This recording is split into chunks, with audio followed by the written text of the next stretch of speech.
are going to jump straight into the story this morning because actually I think I'm fourth in this series. So we're going through this series on the Goodish Kings, the kings of the Old Testament. And like I say, I'm fourth. And so there's been quite a lot of preachers before me. And I would really recommend, especially if you're a regular member of this church, to listen to the preachers before me, because they will give you a much better overview of what's happened so far and where this kind of falls in the context of other things, and also where this is heading. Whereas I'm going to stick very much to the story of today, because it's a right EastEnders style story. If any of you like Coronation Street EastEnders, sadly not Neighbours anymore because it's finished, any of those soaps, then you're going to love this. Okay, so let's see if this is working. Yeah. Okay, so today, this sermon is called The Sad, Happy, Sad Story of the King Who Forgot Who He Was. Now, I'm going to start by running through the story, and then I'm going to make some points off the back of it. I am going to kind of paraphrase the story because it's quite long. I'm also, with my slides, going to use a little bit of artistic license. So I really recommend you read the true text yourselves in 2 Chronicles 24. Okay, I don't diverge from it that much, but, I just want to keep your attention and stuff. Okay, so the background to this sad, happy, sad story was Joash. We're talking about King Joash today. Oh dear, I don't want to give any spoilers. King Joash today. Now, he would have looked very similar to this baby when he was born, because he did not have a very happy start in life. It's fair to say there would have been a lot of screaming, because due to a lot of previous drama in history, he had to be hidden in a temple for 6 long years. This would have been the lady that rescued him. I mean, similar to the lady that rescued him. Obviously, she looks very harassed. And before you judge her for looking so stressed out, remember, she was stuck in the temple. She rescued the king. She was stuck in this temple with him for those 6 long years. So anybody who has experienced lockdown and the trials of homeschooling, it was nothing compared to 6 years with the heir to the throne in the temple. Okay.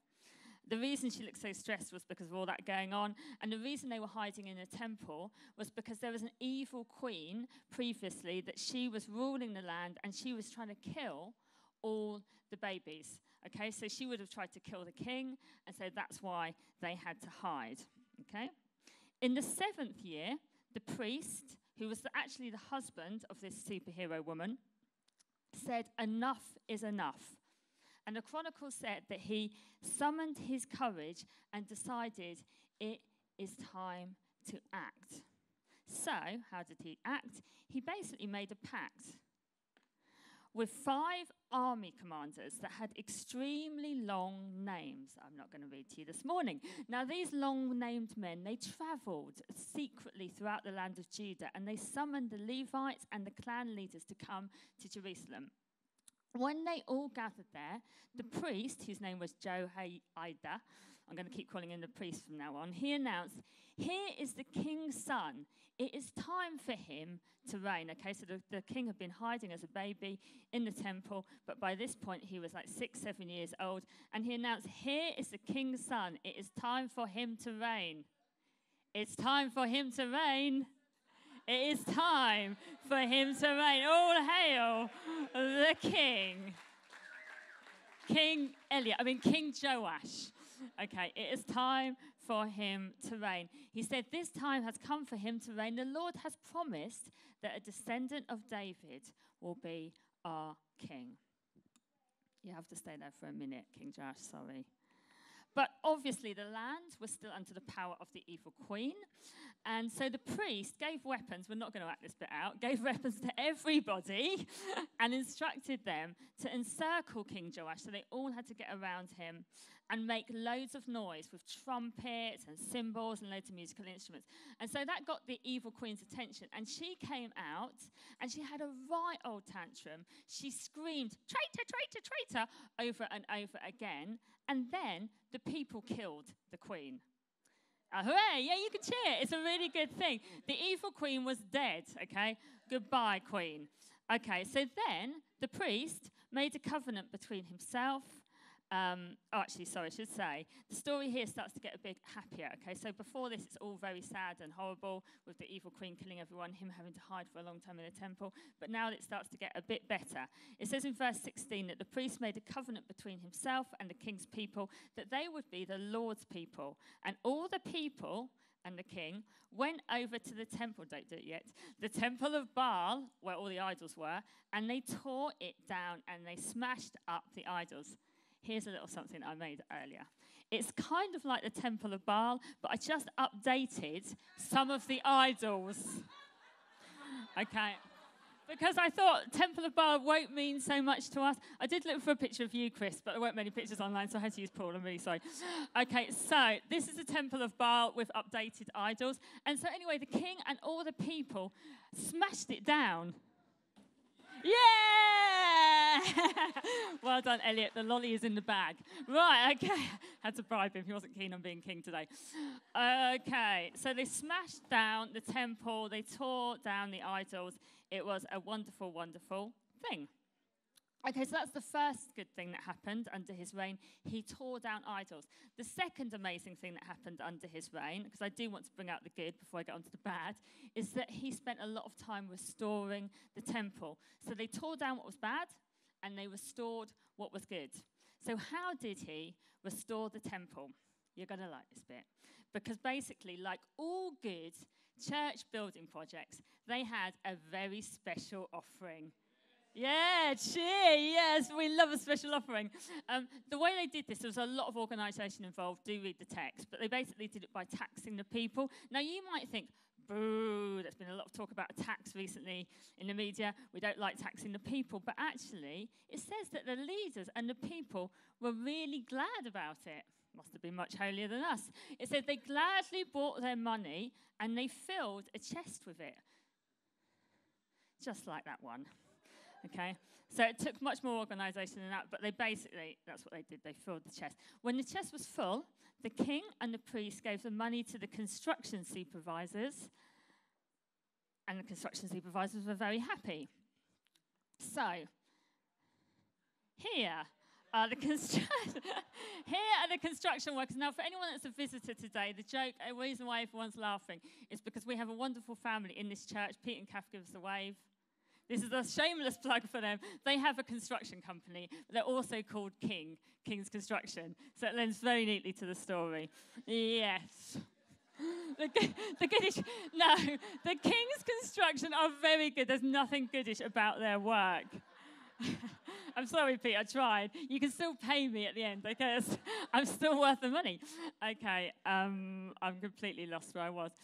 Okay, so the men in charge, men very similar to these, in charge of the renovation worked hard. They made steady progress in restoring the temple. They restored the temple of God according to its original design and strengthened it. So it would have been a hard, long job. The priest lived to 130 years. So this priest had done loads of good, had kept everything on track, to be honest. He died at 130 years old, and he was buried among the kings in the city of David. And this because he was so good. He'd done so much good for Judah and for God and for the temple. So he was given an honor in where he was buried. Now, sadly, this is where it starts to go wrong again. So it's sad, happy, sad.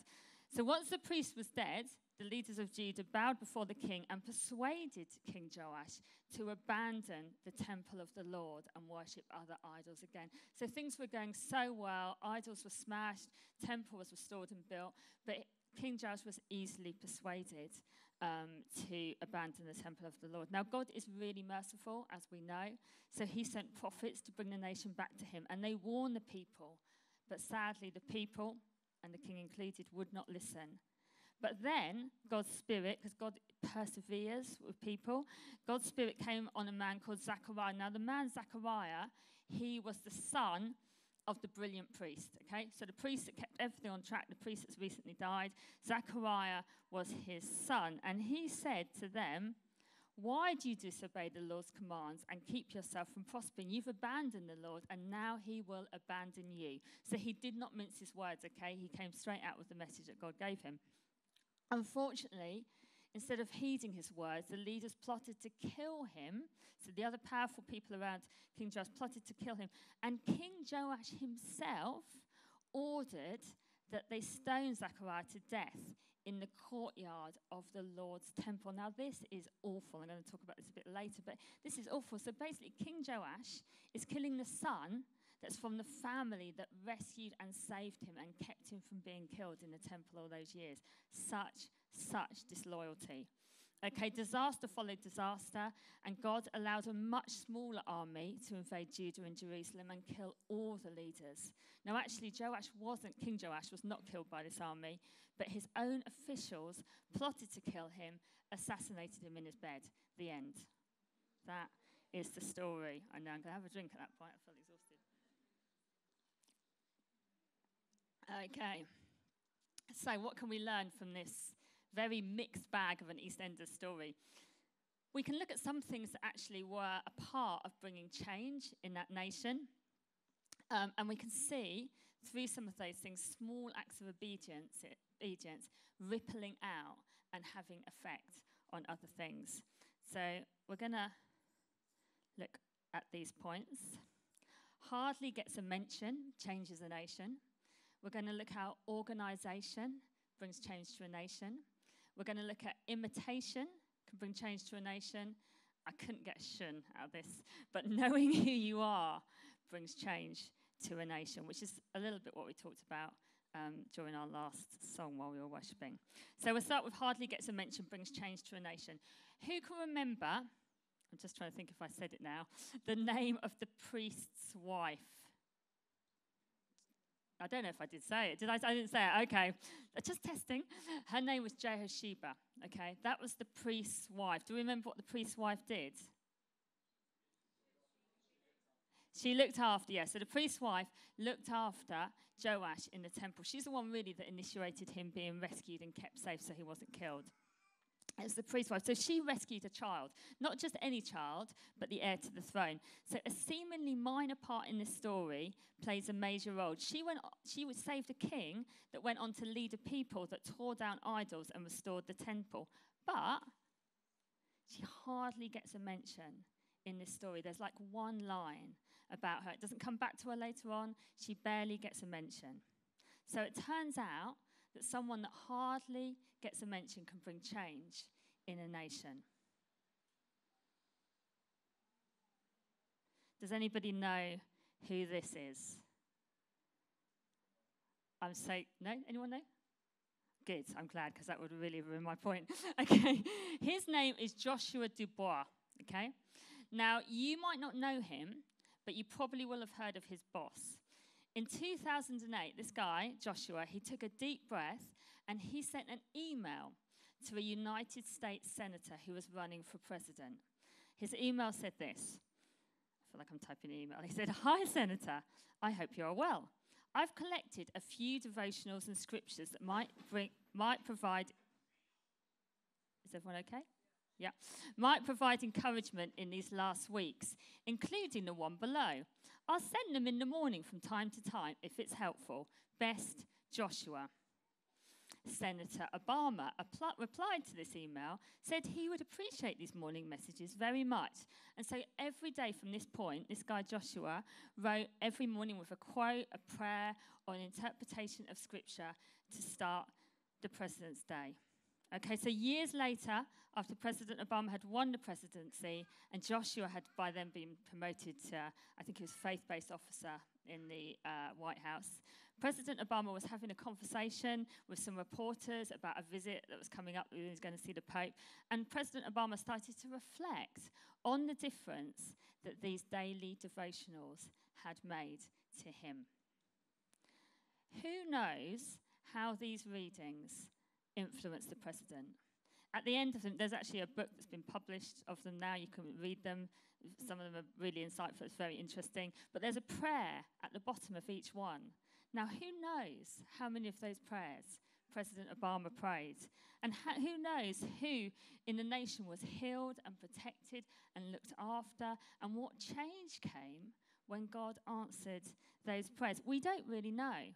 But we do know that the obedience of one man, Joshua Dubois, just writing an email, writing some thoughts about God, will have in some way brought change to that nation.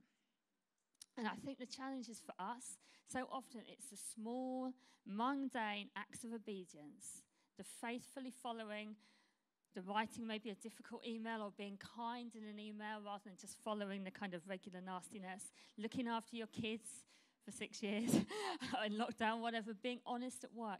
These small acts of obedience that just ripple out and bring change. Doing the things that no one says thank you to you for, possibly will never get a mention. We don't know the change that they bring. Obedience in the mundane as well as in the miracles is really important to bring change. In fact, the priest in a story, he, achieved much. He didn't actually see the miracles that some of the other people saw, like Elijah. There wasn't some big kind of miraculous journey that he had, but his faithfulness ushered in change in that nation. The quiet, never gets a mention obedience in your life might go unseen by people, but I'm absolutely certain it doesn't go unseen by God. He sees. He sees what you do. He sees the way you serve him faithfully with no one saying thank you from a stage or from anywhere else, and it brings change. Because our acts of service and obedience to our King will ripple out, not because of who we are, but because who he is, because he has the power to bring change in us and in our communities. And as we are kind and we are faithful to those around us, one person at a time, it will ripple out, and the community slowly will be changed. Never get to mention will bring change to a nation. Organisation brings change to a nation. Now, I know some of you, the less organised, will prefer my previous point, okay? But there's much evidence in this story, actually, that King Joash and the people around him were pretty organised. He organised this system that you can read about where the people put taxes in the chest. They were actually happy about it, which shows pretty good leadership. He sorted out all the construction workers being paid. The result was that the temple was restored, okay? Now, the gift of organisation can sometimes be a little bit, I think, despised. So I know certainly I'm a mum, I've got kids in school. Sometimes on the school gate, when you say, oh, that mum, she's so organised, it's not always a compliment. It's like, oh, she's so organised, makes the rest of us feel so rubbish. But actually, I want to make a point here about how organisation can bring a lot of good, okay?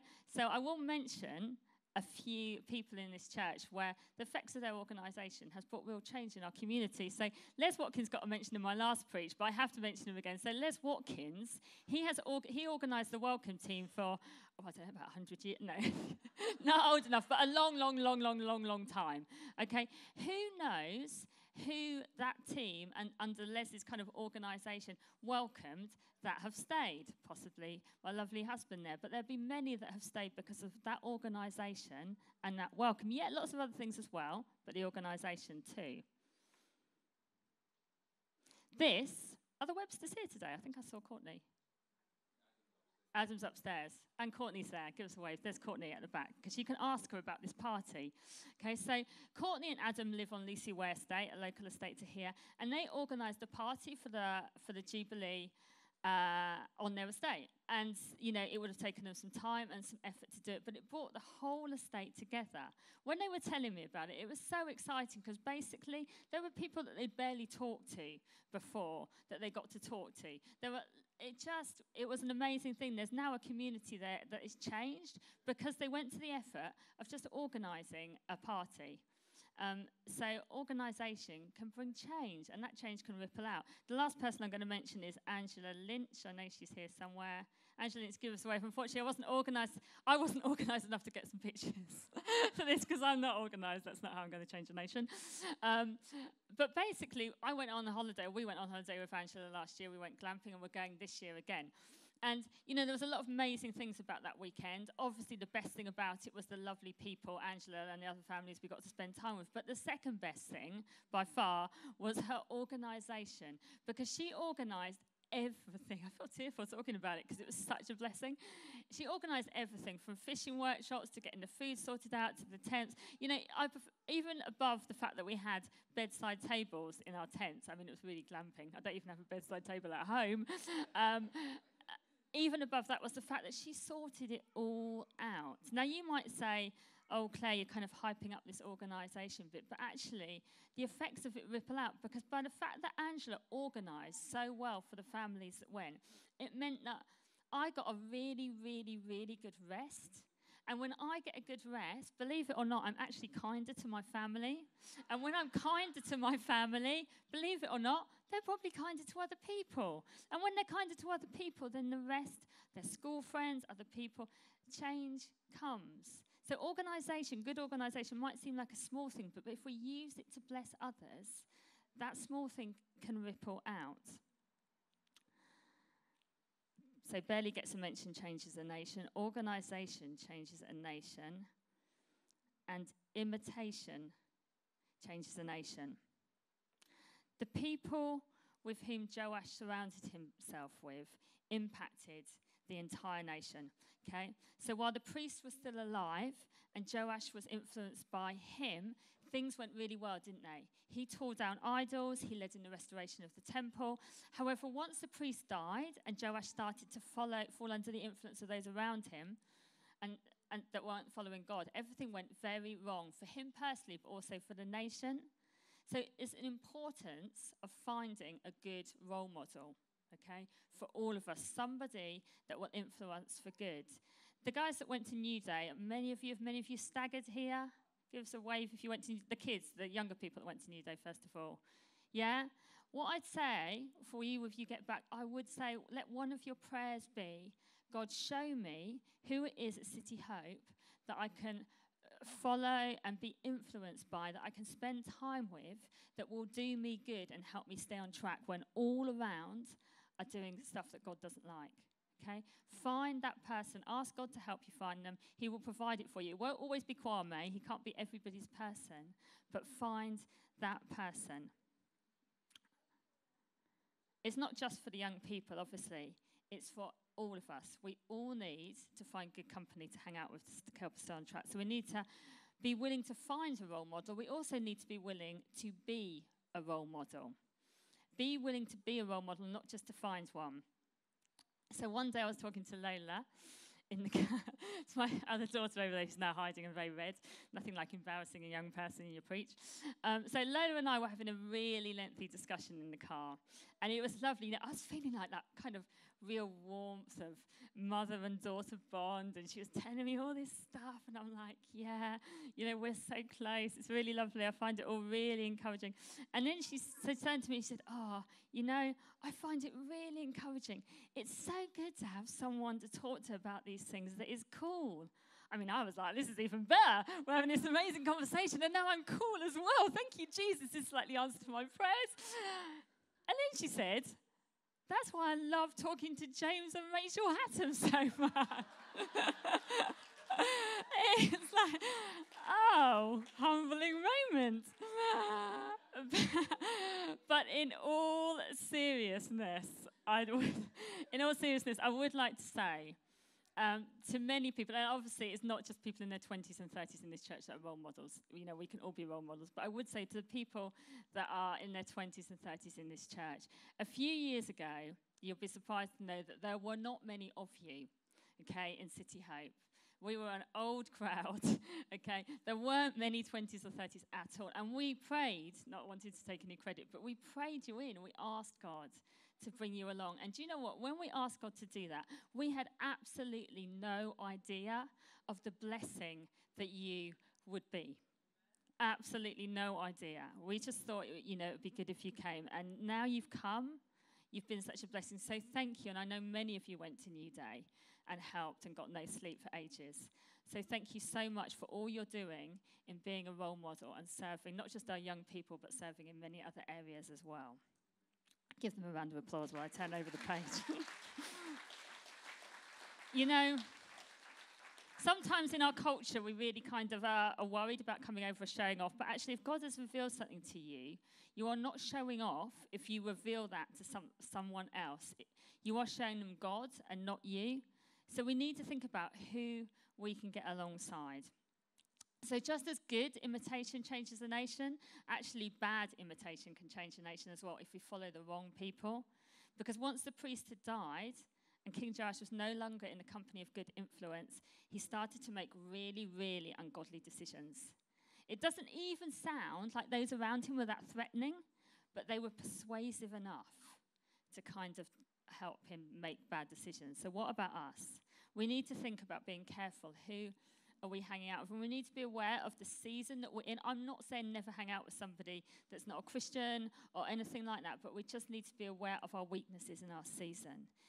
So if you're struggling, for example, I'm just going to use 2 examples. If you're struggling with drink and you feel like, when you go out, you often end up drinking too much, then maybe you should invite somebody out with you that doesn't drink at all or is good in that area. Not, I hasten to add, to drive you home, but so that you can have someone, just before you get any ideas, just so that you can have somebody to keep you kind of on check, yeah? Maybe you struggle with gossip, okay? You don't struggle with drink, you struggle with gossip. Maybe when you go out, you should invite somebody to come out with you that is not comfortable, that you know would not enjoy or get involved in that gossip. You know that you wouldn't feel comfortable gossiping in front of. I mean, you could be really radical and actually invite the people that you're tempted to gossip about out with you. If I get loads of invites out this week, I will be really, really... I'm sure you've got so many more better things to talk about than me. So...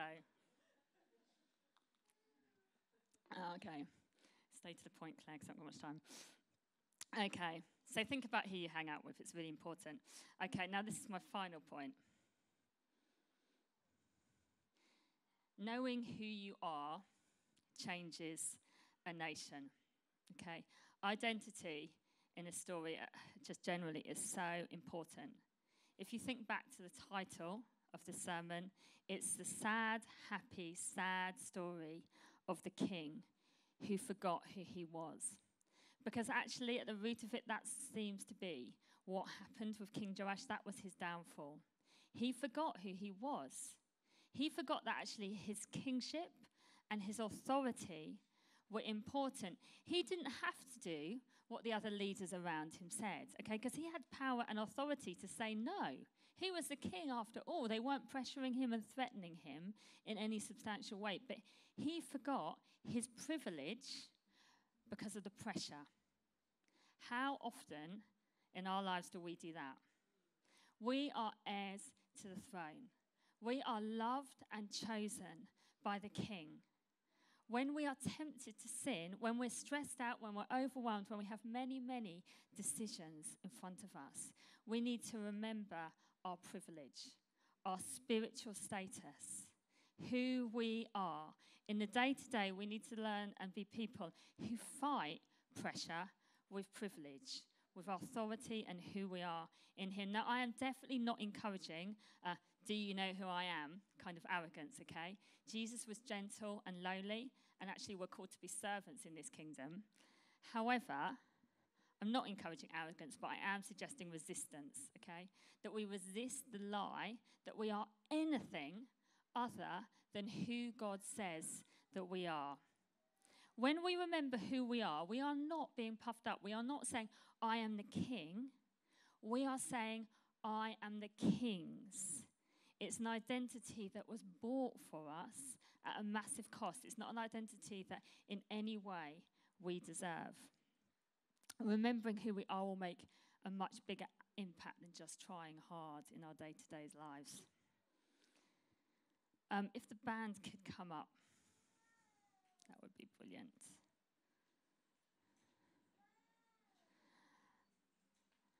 Just wait till they do, because I don't want you to miss this point, because it's important.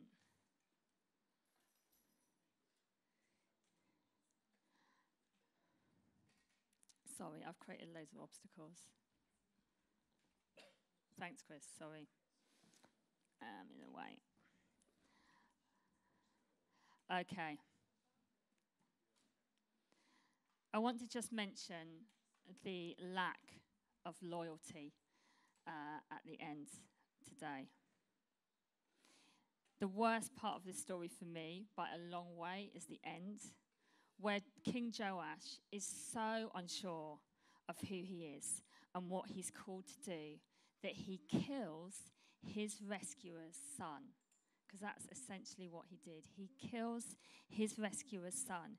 It's truly shocking. I mean, how does that work? He was hidden by this family, by the priest's wife.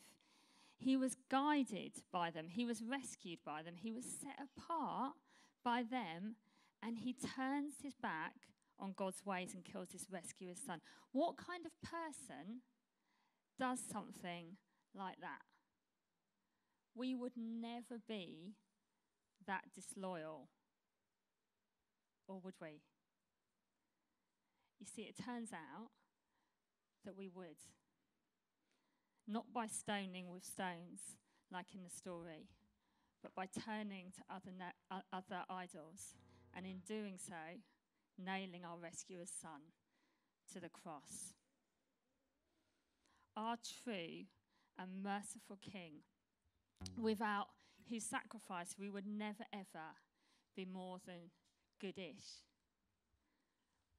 died on the cross for us. The truth is, for all of us, we forget who we are. Yeah, we mess up.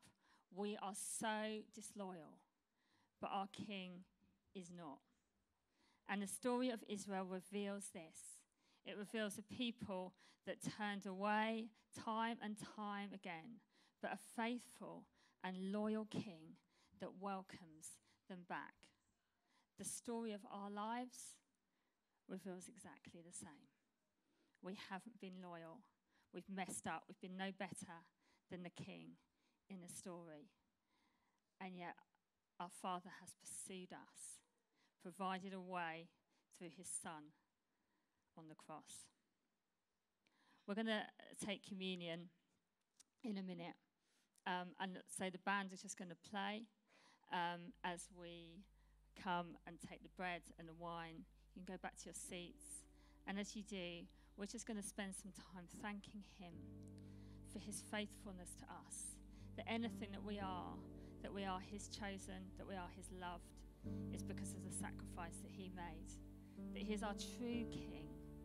He is our true King, the one that brings change to the nations, the one that allows us to partner with him through small acts of obedience as we keep our eyes fixed on him, remembering who we are. And then we're going to spend some time worshipping him.